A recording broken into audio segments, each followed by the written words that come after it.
So it seems prudent to work the bugs out where I feel that there are bugs, but it only makes more bugs. It feels prudent to get to the bottom of it, but there's no bottom.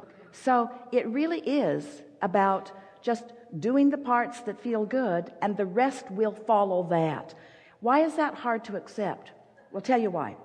Because as you said, and we believed it, Abraham, I think good feeling thoughts all the time. I've been practicing them for a long time. Yes, you have. Yes, you have. Abraham, I also have been thinking not so good feeling thoughts. I practice them all the time. Yes, you have. Yes, you have. Because it takes some doing to live in this world and not notice and react to some things that you are seeing. So as we began sort of breaking down for you, for all of you, the way this deliberate creation works, we said to you, there are 3 steps. The first step is ask, and life will just help you to do that. You're doing really good at that. You don't have to work at that at all. That comes to you. Step 2 is source lines up with what you've asked for. Even better said, source becomes the vibrational equivalent of what you've asked for. Your inner being is already the prosperous being that you seek to be. Already.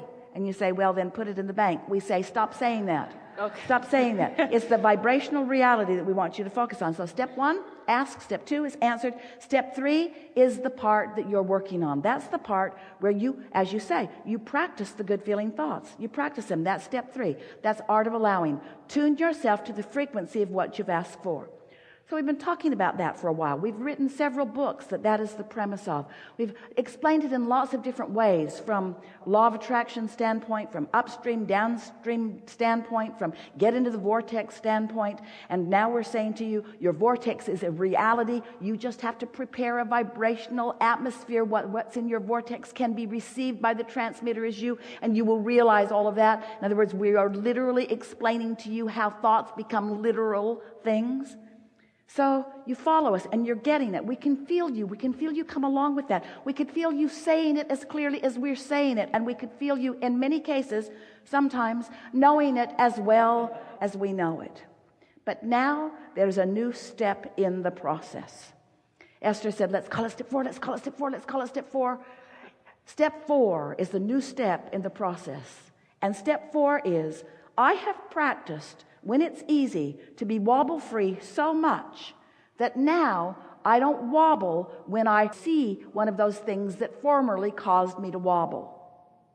Step 4 is I'm steady in my vibration regardless of what's going on. Step 4 is the unconditional living step, because most people are offering most of their vibration in response to what they are observing. So if it's a good condition, they offer a vibration that matches that. If it's a bad condition, they offer a vibration that matches that. And then they're wobbly all the time because they cannot control the conditions that are out there.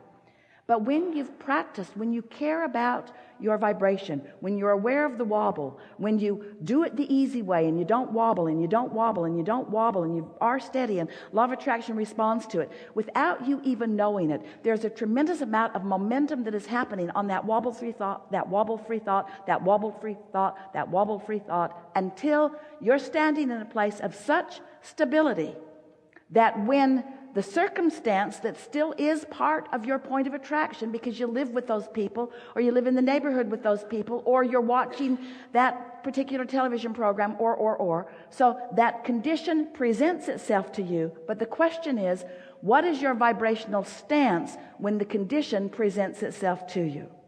Esther said to us the other day, because she was sitting and making a list of things that she was feeling appreciation about. It went on and on and on. She was almost in a frenzy. She was feeling so much appreciation for things around her. Some personal, some just in general that the whole population is benefiting from. But she was in a high state of appreciation. And then she said, Abraham, she started out with that pool and that tree and the lighting in those trees and those flowers and that rose and that roadrunner and that owl that landed in the tree while she was having the conversation with herself. Who gets an owl in their tree? And then the sound of the water, and then the fragrance of the roses. In other words, layers and layers and layers, so much depth in her appreciation. And then she said, Abraham, I know you've been talking to me about unconditional love, but it is occurring to me that I'm focused upon the condition of that beautiful pool, and I'm focused upon the condition of that magnificent roadrunner, and I am focused upon the condition of that owl who just landed in my tree, I don't get this unconditional stuff because I'm focusing upon these conditions and I am flying high. And we said, so the key is to find the wobble-free conditions and focus upon them exclusively until you don't wobble under any condition. That's the key. Because law of attraction will give you momentum in your vibration. So think about it. Something that you've been taking for granted, that in this moment you're not, and you're appreciating it. And because you're determined to feel good, and because you're focused in this appreciation, you manage to align with Source, who is also appreciating that. Oh, big time momentum on this one. When you start seeing that or that or that or that or that or that or that through the vibrational frequency of Source, you're doing some big time stabilizing of your vibration. And then something happens that is none of your business, doesn't have anything to do with you. It comes into your awareness and you don't wobble because you're so solid in your knowledge of well-being. That's why Jesus could heal you. He didn't let your current illness or even your belief about it dissuade him from what he knew to be, you see. Step 4 living is not being affected by conditions because I've practiced my alignment so powerfully. Abraham, I've been working diligently on that exactly. Your words couldn't have been any better. On no matter what. I mean, obviously we got the new word of wobbleless. But let's break this down. I'm loving this, and there isn't a no matter what there. Because I love that unconditionally. That's easy for me to love. There's no matter what. So there's no wobble introduced into it. The minute there's a no matter what that you're introducing into it, there's a potential for a wobble. But if you're loving that and you're just loving that and there is no matter what, and why? Because it was easy. For Esther, it's easy. She just focuses on one of her grandchildren. No wobble. She focuses on the treehouse. No wobble. Well, there is a wobble in the treehouse. It's 30 feet tall and it wobbles a little. No wobble in the treehouse. No wobble. It was fun to dream it. It was fun to build it. It's fun to be in it. It's fun to smell it. It's fun to think about it. It's fun. It's fun. Everything about that treehouse is wobble free. Now, much of the world would say, well, aren't there more important things for Esther to think about? Yeah.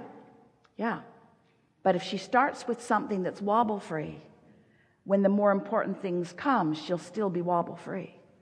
But if she starts with something that's important that wobbles, then she doesn't have that leverage of that energy that creates worlds, you see.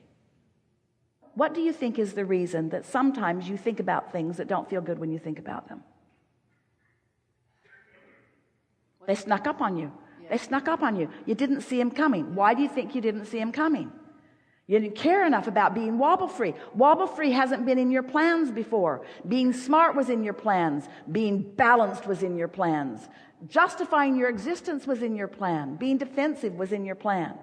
Explaining yourself to somebody else was in your plan. Being the best at something was in your plan. In other words, you've had a whole lot of things that have been your higher priority. Wobble-free, you just picked up that today, mostly. Being in alignment. Oh, you've been talking about it. You say, I love to love. I want to find somebody to love. I love the feeling of love. I want to lead with my heart. You've been saying those things. But until you've shown yourself that you're doing it, and here's the most important thing.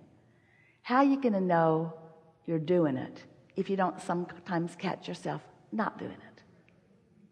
And so isn't the catching yourself not doing it as important and as lovely as the catching yourself do it? Don't you just love your guidance system?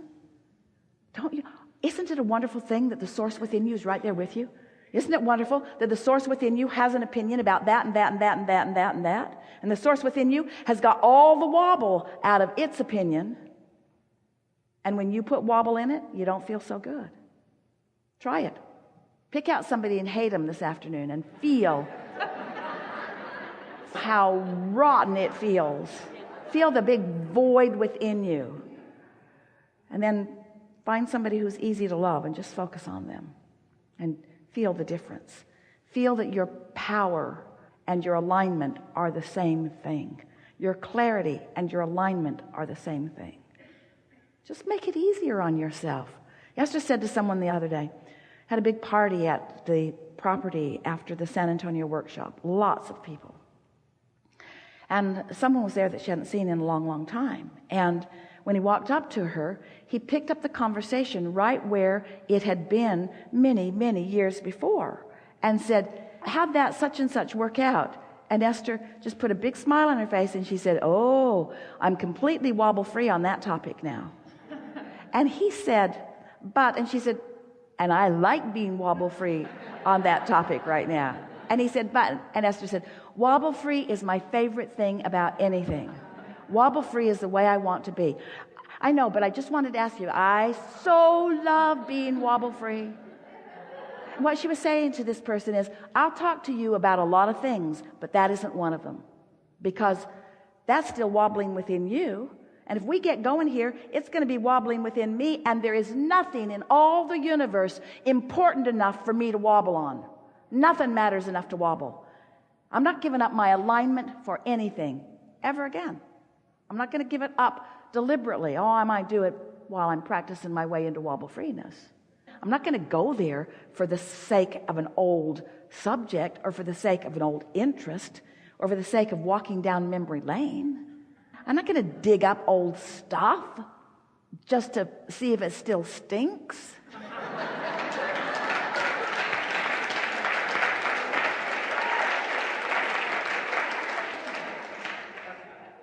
So it's fun being in the world because there are a lot of people around you who keep reflecting back to you the whole of what your vibration is. And you want that. We watch you. Sometimes you'll say, oh, Abraham, I'm so loving this and my life is going so much better. But those people at work are so negative. And we want you to realize instead that everyone in your life is reflecting back to you some of what you've got going on vibrationally. And that when they reflect it to you, it's so beneficial. Because in the reflection, you'll get the emotional hit and you'll be able to know right here and now, is this something that I want to continue to perpetuate, or is this something that I would like to turn my attention from? And little by little by little by little by little, but faster than you've ever experienced motion forward in your life experience, you are eliminating beliefs that aren't serving you, one awareness of one wobble at a time. If you'll start in the morning, and first day Esther didn't make it till breakfast before she was wobbling all over the place. The second day was about the same. By the third day, she had a handle on what subjects caused her to wobble and what subjects left her feeling good. And then on about the fourth or fifth day of just giving this a little bit of attention in the morning, she began to notice that in the absence of the wobble, the momentum of the good feeling thoughts got strong enough that they started producing noticeable manifestations. Noticeable manifestations. It's like the universe saying, this is the response to what you did today. This is the response to your morning work. This is the response to your morning work. Don't you love that? Don't you want to create an atmosphere and make it responsible for everything that comes to you in that day? Can you imagine walking through the day, having set it up first thing in the morning and watching the universe say, yep, here's a piece, here's a piece, here's a piece, here's a piece, here's another piece. You begin to feel so blessed and so worthy and so powerful and so clear-minded. And don't worry, you're not choosing alignment instead of momentum. You're just choosing it first. You don't want momentum without alignment. And now you know what to do. Yeah? Yes.